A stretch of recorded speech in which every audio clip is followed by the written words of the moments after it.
7월의 한 달을 지켜주신 하나님의 은혜에 감사드립니다. 새롭게 시작할 8월에도 하나님이 주시는 놀라운 은혜가 충만하기를 주님의 이름으로 축원합니다. 오늘 본문에 시작되는 9절을 보면 9절을 이렇게 시작합니다. 내가 보니라고 시작되고 있죠. 내가 보니라고 하는 것, 그러니까 10장 1절도 이에 내가 보니라고 했죠. 자, 보다라고 하는 것, 지금 에스겔이 어디에 있죠? 하나님의 환상을 보여주셔서 예루살렘에서 1600km 떨어진 바벨론, 포로로 있는 그 절망의 땅에 있는 에스겔에게 그 머리춤을 들고 단숨에 1600km를 이동시켜서 예루살렘 성읍을 있게 하시고 그 예루살렘에서 특별히 성전에서 일어나는 모습을 보게 하셨죠. 보다라고 하는 이 환상은 구약에서 이상이라고도 표현하는데요. 이 보다라고 하는 것은 말씀과 동요로 사용된다고 말씀드렸죠. 그러니까 소리로 듣는 말씀이라고 한다면 이상과 환상은 눈으로 직접 보는, 영상으로 직접 보게 하시는 거죠. 그러니까 두 눈과 귀로 듣게 하시는 것이라고 생각하시면 됩니다. 마치 우리가 영화를 보듯이요. 그렇게 보는 하나님께서 눈을 들어 보게 하시는 것이죠. 예언자의 삶은 하나님께서 주시는 그 비전, 하나님의 그 환상, 그 영광을 보는 사람입니다. 뭘 보게 하시죠?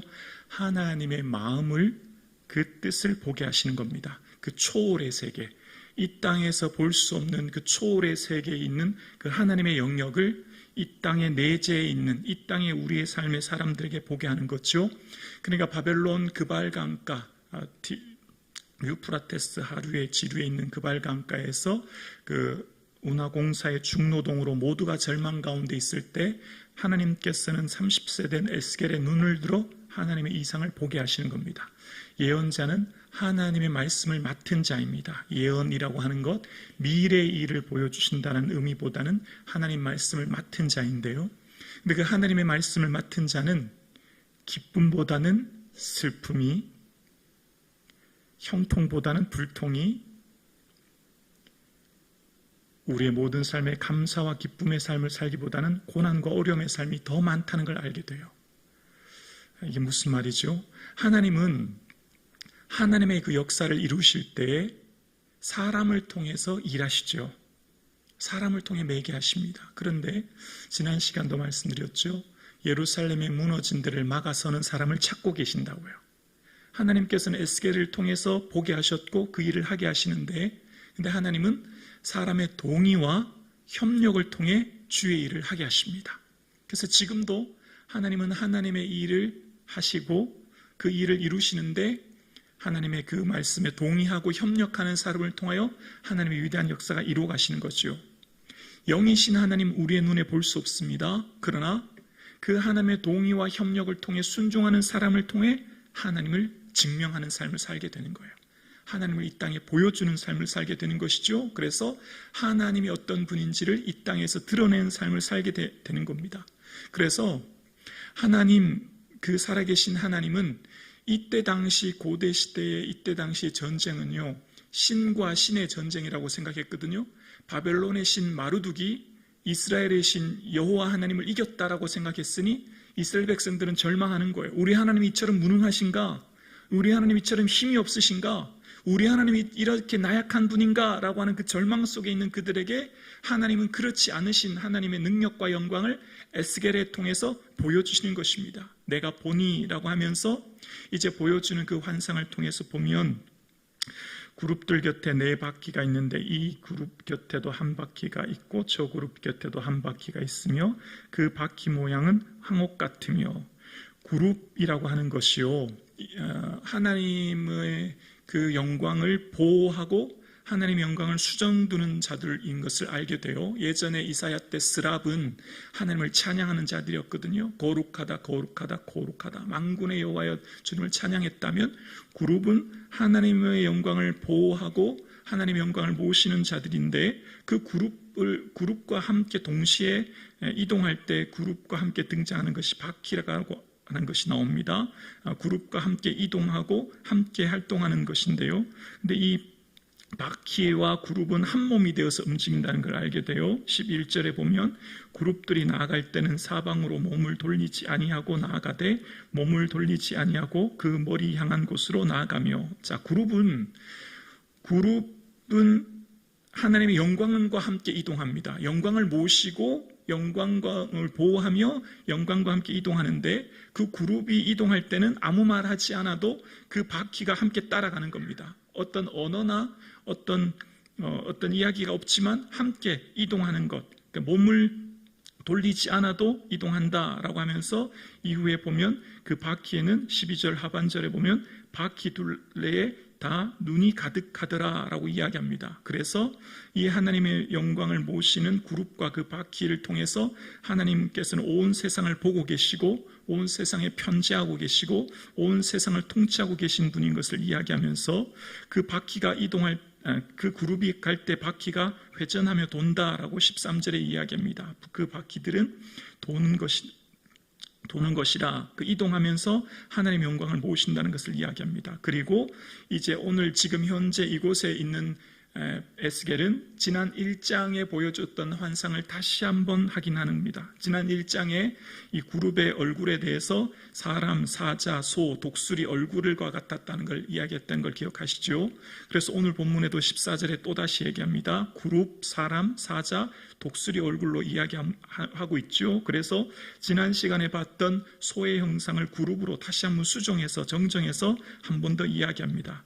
그러면서 그것이 15절에 보면 그발 강가에서 보던 것이라 라고 하면서 그 전에 봤던 것을 다시 한번 상기시켜 보여주셨다라고 하는 것을 알게 됩니다. 그러면서 이 그룹이 이동할 때 바퀴도 이동하는데, 그룹이 수평과 수직으로 이동할 때 같이 함께 이동한다고 16절에 이야기합니다. 그룹이 나아갈 때는 바퀴가 그 곁에서 나가고 그룹들이 날개를 들고 땅에서 올라갈 때는 바퀴도 그 곁을 떠나지 아니하며 라고 하면서 함께 이동하는 모습을 보여주고 있는데요. 자, 오늘 본문의 핵심 내용은 이겁니다. 18절과 19절인데요.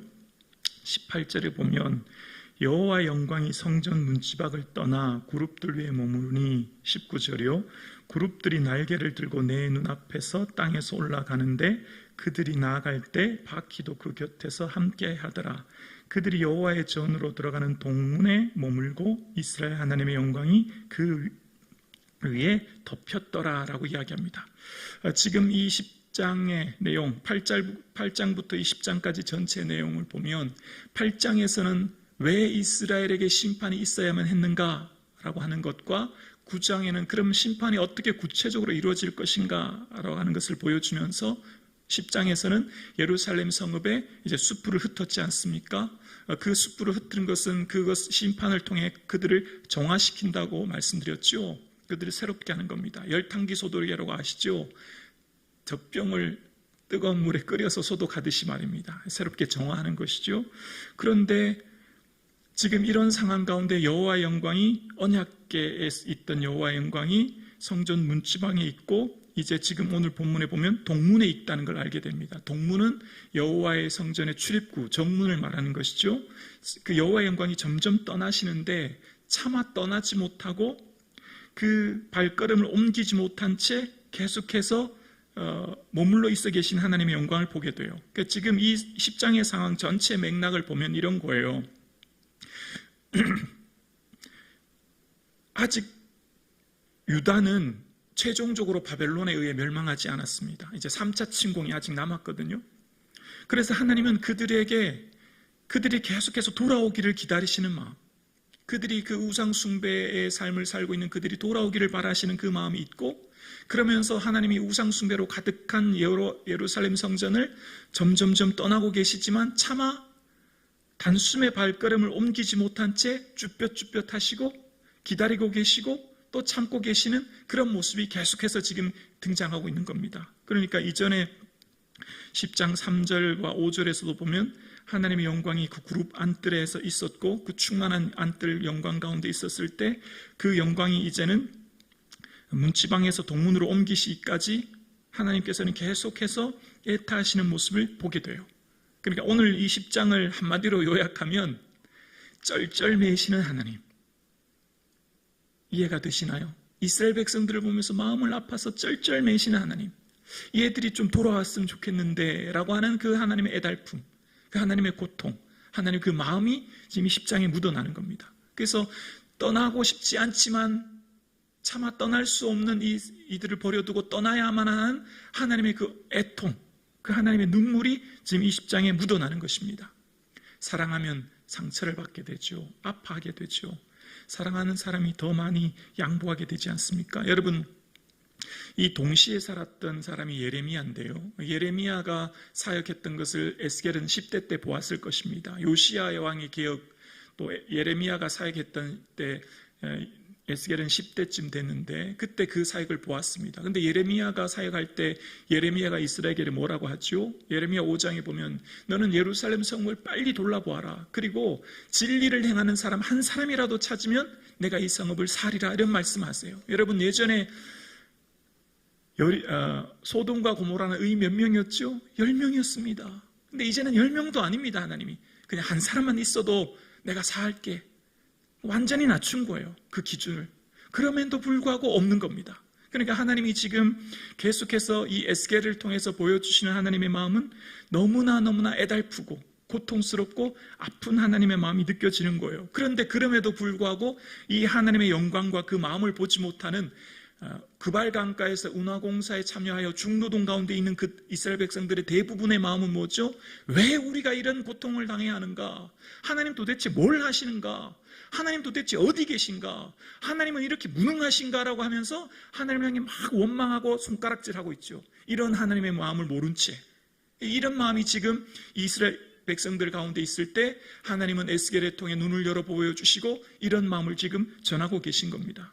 그러면서 오늘 본문 19절을 다시 보면 그들이 날개를 들고 내 눈 앞에 땅에 올라가는데 그들이 나아갈 때 바퀴도 그 곁에 함께하더라. 그들이 여호와의 전으로 들어가는, 여호와의 전, 여기서 여호와의 전은요, 원어는 그냥 그 집입니다. 왜 그럴까요? 여호와의 전, 하나님의 거룩한 언약궤가 있는 그 전은 하나님의 영광이 머무르고 그것을 하나님 말씀하시는 곳인데 왜 이제 여호와의 전이 그 집이 되었을까요? 여호와의 영광이 동문으로 지금 떠나고 계신 거예요. 하나님의 임재가 없으면 더 이상 성전은 성전이 되지 않은 것이죠. 그냥 돌무더기가 되는 겁니다. 여러분, 우리의 삶이 하나님의 거룩한 백성이 되는 건 뭐죠? 성령 하나님이 우리와 함께 하시는 거죠. 성령께서 우리에게 내주 역사하고 계시고 동행하시는 겁니다. 우리가 성도의 삶을 사는 정체성은 뭐죠? 하나님을 예배하는 삶 아니겠습니까? 우리의 본질은 하나님을 예배하고 경배하는 이 본질이 빠지면 우리는 그냥 이 존재 자체가 의미가 없어지는 겁니다. 우리가 오늘 살아가는 삶의 의미는 우리에게 계신 그 성령의 내주하심과 역사를 통해 우리를 통해 그 하나님의 영광을 드러내는 삶을 사는 것이 우리를 통해서 성도됨, 우리의 존재됨, 우리의 하나님의 성도에서의 삶을 드러내는 삶을 살게 되는 거예요. 그런데 우리의 삶에 성령 하나님의 온전한 통치를 인정하지 못하고 성령 하나님의 온전하게 순종하지 못하고 내 인생의 주인이 내가 되어 내 뜻대로 살아간다면 우리는 더 이상 성전이 될 수 없는, 그냥 오늘 본문에 말하는 그냥 그 집이라고 표현하는 것처럼 그냥 우리는 그냥 육체를 입은 그냥 그런 상태로 삶을 살아갈 수밖에 없는 것 아니겠습니까? 그러면서 이제 지금 이 모습이 지금 1장에 있었던 처음 지금 있었던 앞쪽 이야기를 하면서 20절에 보면 그발 강가에 보이던 것을 다시 보게 하셨다라고 하면서 이제 22장 마지막 절에 보면 그리하여 각기 곧게 앞으로 가더라라고 하면서 하나님의 그 역사는 멈춤이 없이 진행되고 있음을 말합니다. 하나님의 일하시는 역사는 사람의 그 하나님의 주권과 그 초월과 하나님의 역사는 하나님의 계획하신 뜻과 그 일대로 이루어 가시고 진행하시는 거죠. 그것을 어떤 것도 막을 수 없는 것은 우리가 하나님의 그 영광을, 하나님의 영광의 위대하심이 드러나기 때문인데요. 여러분, 이스라엘 백성들이 그발 강가에 있을 때 이방 나라들이 비웃었어요. 야, 너네 신은 뭐 하는 신이냐? 너희 신은 살아있냐? 애굽에 있는 사람들, 블레셋 사람들, 모압 사람들, 두로 사람들, 주변에 수많은 사람들이 그렇게 비웃었거든요. 그런데 이후에 에스겔서 25장에 가면 어떤 환상을 말씀하시냐면 이제 그 이방 나라들을 어떻게 심판한지에 대해서 구체적으로 말씀하십니다. 그러니까 그들이 하나님을 비웃고 하나님을 조롱했던 하나님 그들을 심판하실 것을 말씀하시는 거예요. 하나님의 역사가 이루어 가시는 것을 이야기하는 거죠. 하나님의 역사가 멈춤이 없이 진행되고 있음을, 그리고 이스라엘 백성에게 한정된 하나님이 아닌 거죠. 하나님은 이스라엘 백성들의만의 하나님이 아니라 온 열방을, 온 제국을, 온 우주 만물을 통치하시는 하나님 것을 말씀하시는 거예요. 그 하나님의 역사는 멈춤이 없이 진행되고 있음을 말씀하시는 거죠. 그 하나님의 그 역사, 그 위대하신 일 앞에 우리가 오늘도 성도 될 수 있었던 것은 우리가 하나님의 그 영광, 그 성령의 임재하심 앞에 주가 주 되심을 인정하고 내 인생의 주인 되신 예수 그리스도와 함께 동행하며 내 삶의 주인 되신 주의 뜻을 따라 살아갈 때 우리는 진정한 성도의 삶을 살게 될 줄로 믿습니다. 7월의 마지막 날 오늘도 내 삶의 주가 주 되심을 고백하며 그 예수 그리스도의 부활의 영광을 입증하는 자의 삶을 살 수 있는 은혜가 있기를 주님의 이름으로 축원합니다.